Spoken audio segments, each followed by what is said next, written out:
Hey, she Republican too.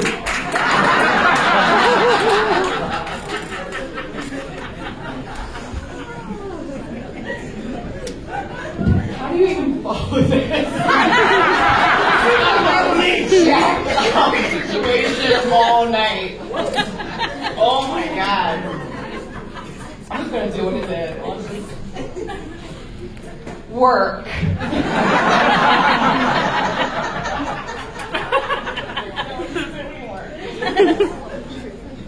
So it doesn't matter what kind of job you do. I feel like most people just want to do a good job. Nobody tonight. But in general, everybody just wants to do a good job.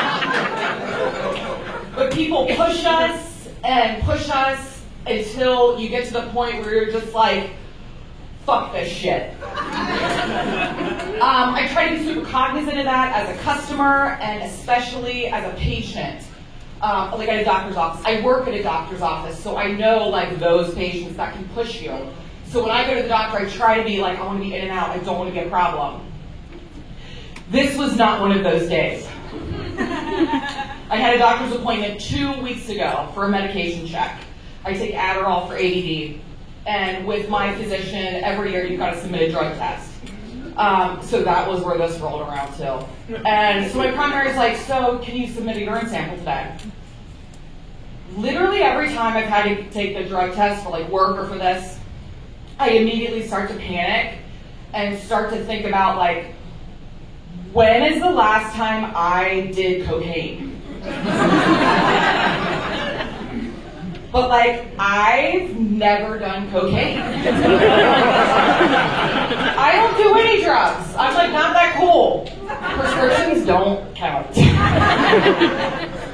So she sees that I'm like kind of panicked and she's like, is there something like that would show up that you don't want me to know about? Is there, something you're worried about? And like the fact is there was something I was worried about, and it was something that happened the night before. We had gone to dinner at a Mexican restaurant. And it wasn't the copious amounts of Don Julio I knew she would find in my urine. It was the rumbling of the Don Pablos that was making its way south all morning. So like profusely sweating, I'm like, yeah, I can do this. This is totally fine. Her nurse gives me the cup, shows me to the bathroom, and she was like, so you can't wash your hands, you can't flush the toilet until you give me the specimen. And I'm like, this sounds great. Picture it. I'm sitting there, cup in hand, trying really hard to open the front door just enough to pee, whilst leaving the back door tightly shut. Epic failure. I pull the cup up, and there is shit all down the side of the cup. Truth be told, there was a little in the cup. A little Colleen Jaegerbomb. I can't turn the sink on to rinse this off. So I am stuck with this one-ply, translucent, office-grade toilet paper that I'm trying to wipe the side of the cup off with. There is shit smears on the label. There's shit in the threads where the lid goes. I am in there entirely too long. I can't flush the toilet, so my personal scent is permeating this entire room. I think, what if I just like crack the door a little and give her the cup?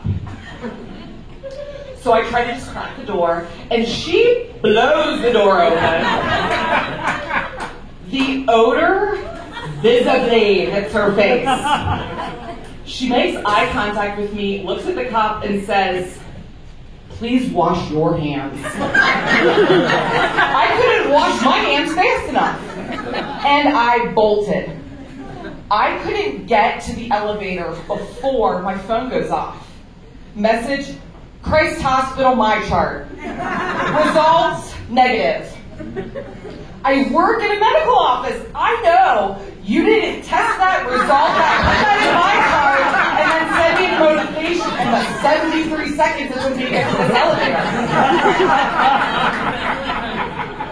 That day, I pushed a professional medical healthcare provider to the point of literally saying, "Fuck this shit." This is a story I like to call "One Girl, One Cup." Please keep your hands together for the girl I think I look like when I've been drinking, Jackie Ray.